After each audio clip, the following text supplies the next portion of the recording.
झारखंड कांग्रेस की प्रदेश कमेटी की घोषणा से शुरू हुआ पार्टी में कलह थमने का नाम नहीं ले रहा है। वित्त मंत्री राधाकृष्ण किशोर के बाद अब कांग्रेस सांसद सुखदेव भगत ने प्रदेश अध्यक्ष की कार्यशैली के साथ प्रदेश कमेटी पर ही सवाल उठा दिए हैं। देखिए रिपोर्ट।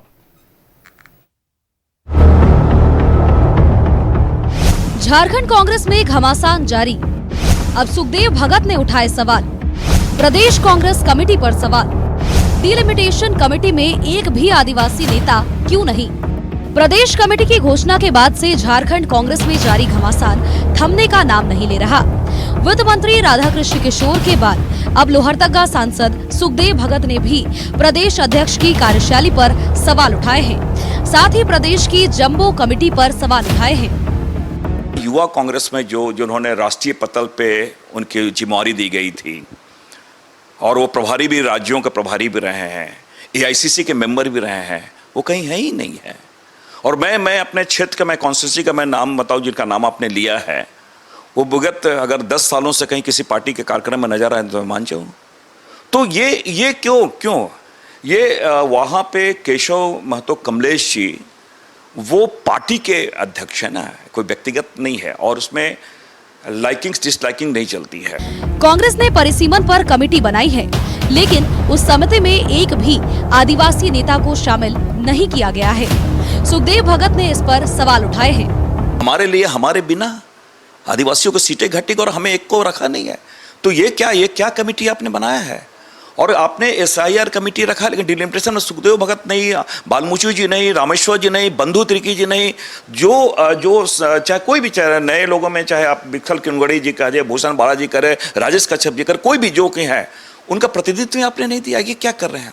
परिसीमन से राज्य में आदिवासी आरक्षित सीटों में कमी आने की आशंका है। ऐसे में कांग्रेस ने एक कमेटी बनाई है, जबकि पिछली बार रामेश्वर उरांव के नेतृत्व में हुए आंदोलन से 2026 तक परिसीमन टल गया था। सुखदेव भगत ने सभी मुद्दों को पार्टी की पॉलिटिकल अफेयर्स कमेटी की बैठक में उठाने की बात कही है। न्यूज़ 11 भारत के लिए रांची से विपिन उपाध्याय की रिपोर्ट। संवाददाता विपिन हमारे साथ लाइव जुड़ रहे, सीधे विपिन का रुख करते हैं। विपिन, देखिए, कांग्रेस कमेटी के गठन के बाद से जो कलह, आंतरिक कलह प्रदेश कांग्रेस के भीतर शुरू हुई, वो अब थमने का नाम नहीं ले रही है। पहले वित्त मंत्री राधाकृष्ण किशोर ने सवाल उठाए और अब लोहरदगा सांसद सुखदेव भगत ने साफ तौर पर यह कह दिया है कि कार्यशैली पसंद नहीं है और कार्यशैली पर सवाल उठा दिए गए हैं प्रदेश अध्यक्ष के और प्रदेश कमेटी की। पूरी जानकारी आप दर्शकों से साझा करें। जी देखिए, वित्त मंत्री ने चिट्ठी क्यों लिखी थी, झारखंड के लोग जानते हैं कि पुत्र को कमेटी में जगह नहीं मिली, उसके बाद वो अचानक से आक्रामक हो गए थे। उससे पहले कई बिंदुओं पर उन्होंने कभी भी कुछ कहना उचित नहीं समझा था। आज का जो विषय है, जिस तरीके से जो 3 मई को कमेटी आई है, और क्योंकि झारखंड में प्रदीप बालमुचु के बाद सबसे लंबे समय तक प्रदेश अध्यक्ष की कुर्सी संभाल चुके सुखदेव भगत ने अपने तरफ से कई बातों को सामने रखा है। उन्होंने बताया कि किस तरीके से जो कमेटी बनाई है पार्टी ने, उसको पूरी तरीके से हम संतुलित नहीं कह सकते हैं। जो कमियां थीं उन्होंने उसको आज न्यूज़ 11 से बातचीत के जरिए सामने लाया है। उनका कहना है कि जो पॉलिटिकल अफेयर कमेटी की बैठक बहुत जल्द होने वाली है, जिसको कि चेयर खुद झारखंड कांग्रेस के इंचार्ज के राजू करेंगे, तो उस बैठक में वो अपने हर विषय जिसको वो उठा रहे हैं उसका जवाब पार्टी के अंदर मांगेंगे। जाहिर सी बात है, कई महत्वपूर्ण बिंदुओं को सुखदेव भगत ने आज छूने की कोशिश की है। जिस तरीके से जो डिलिमिटेशन को लेकर पार्टी ने कमेटी बनाई है, पहले तो ये क्योंकि अब परिसीमन होना है, इसलिए पार्टी ने राजनीतिक दल होने के नाते यहाँ पर अपनी एक कमेटी डिलिमिटेशन को लेकर बनाई है, जिसमें सुबोध कांत साहब, प्रदीप यादव, फुरकान अंसारी सरीखे नेताओं को जवाबदेही दी गई है। लेकिन जब देश में 2007 में डिलिमिटेशन हो रहा था, तो झारखंड में डिलिमिटेशन से जो आदिवासी सीटें थी लोकसभा की और विधानसभा की, उसको घटता देख उस वक्त एक वृहद आंदोलन हुआ था और तत्कालीन केंद्र की यूपीए सरकार ने झारखंड को इस डिलिमिटेशन से बाहर रखा। नतीजा ये हुआ कि यहाँ पर सीटें नहीं घटी। तो उस लिहाज से सुखदेव भगत का यह कहना है कि इतनी महत्वपूर्ण विषय, और जाहिर सी बात है कि डिलिमिटेशन कमेटी में किसी आदिवासी चेहरे का नहीं होना, ये अपने आप में कई सवाल को खड़े कर रहा है। उनका कहना है कि जिस तरीके से जो एसआईआर कमेटी में झारखंड कांग्रेस के सभी पूर्व अध्यक्षों को रखा गया है, तो ये SIR एक प्रक्रिया है और एक प्रक्रिया मात्र के लिए पूर्व अध्यक्षों की कमेटी बनाना कितनी जरूरी थी पार्टी के लिए। उनका कहना है कि सिर्फ व्हाट्सएप के सहारे पार्टी नहीं चलेगी, पूर्व अध्यक्षों से भी रायशुमारी करनी होगी, बातचीत करनी होगी। और फिलहाल वो साफ कह रहे हैं कि शुतुरमुर्ग की तरह काम करने से नहीं होगा, जो चीज़ें चल रही है उसमें स्टैंड लेना होगा पार्टी को, पार्टी के प्रदेश अध्यक्ष को, नहीं तो ऐसे में जो मेहनत राहुल गांधी कर रहे हैं उसका कोई फल झारखंड में देखने को नहीं मिलेगा।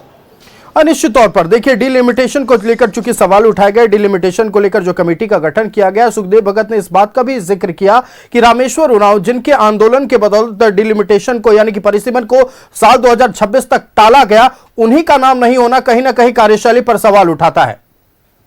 एक बड़ी चूक है झारखंड कांग्रेस की, वो जो सूची जारी हुई है 3 मई की, उसमें कि डिलिमिटेशन जैसे विषय पे किसी आदिवासी लीडर्स को शामिल नहीं किया गया। जिस तरीके से ये कमेटी बनाई गई है और जिस तरीके से लगातार अब झारखंड कांग्रेस के प्रभारी के राजू के खिलाफ झारखंड में कांग्रेसी गोलबंद हो रहे हैं आयुष, और जो जानकारी मिल रही है कि प्रभारी जब झारखंड दौरे में आएंगे तो उनका बृहद तौर पर विरोध भी पार्टी के नेताओं ने करने की तैयारियां कर रखी हैं, क्योंकि सबका कहना है कि जिस तरीके से झारखंड में पार्टी को प्रभारी ने हाईजैक कर लिया है वो झारखंड में कांग्रेस के लिए कहीं से भी उचित नहीं है।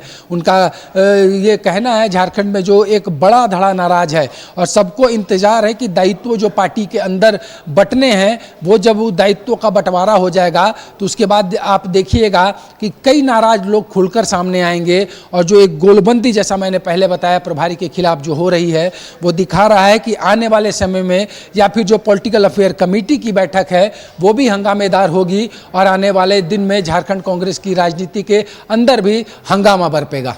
देखिए विपिन, एक और सवाल गंभीर रूप से खड़ा होता है जिसका जिक्र कांग्रेस के भीतर चल रहा है इस वक्त की परिसीमन को लेकर लगातार ये आरोप लगाए जा रहे हैं कांग्रेस पार्टी की ओर से कि अगर परिसीमन होता है तो अनुसूचित जनजाति आरक्षित जो सीटें हैं वो घट जाएंगी। ऐसे में अगर इन आदिवासी चेहरों को एक मुश्त गोल बंद करके नहीं रखा गया तो ये लंबी लड़ाई आखिरकार प्रदेश कांग्रेस कमेटी लड़ेगी कैसे?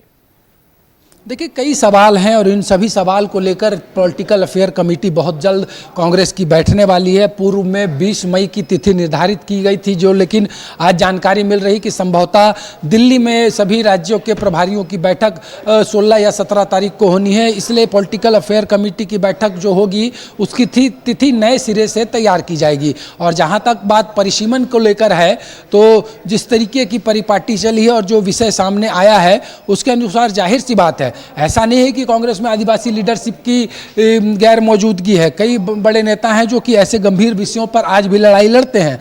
तो लिहाजा ये चूक पार्टी से जो हुई है, इस चूक को हो सकता है समय रहते पार्टी सुधार भी ले, और जो चीज़ें उछल कर सामने आ रही है पॉलिटिकल अफेयर कमेटी की बैठक में अगर कई बिंदुओं पर सहमति बनेगी तो कुछ आंशिक संशोधन भी इन कुछ जो समितियां बनी है पार्टी की उसमें देखने को मिल सकता है। विपिन, आपका हमारे साथ जुड़ने के लिए और तमाम महत्वपूर्ण जानकारियां दर्शकों तक पहुंचाने के लिए बहुत शुक्रिया।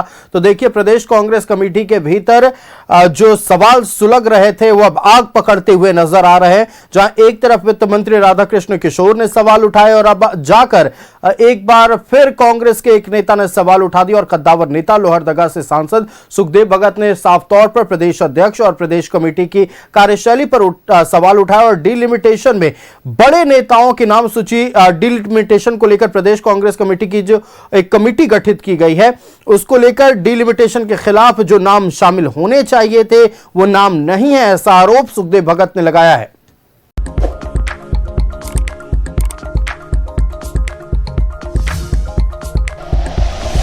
Like and share videos, subscribe करें हमारा चैनल और प्रेस करें बेल आइकॉन। न्यूज़ 11 भारत, सच है तो दिखेगा।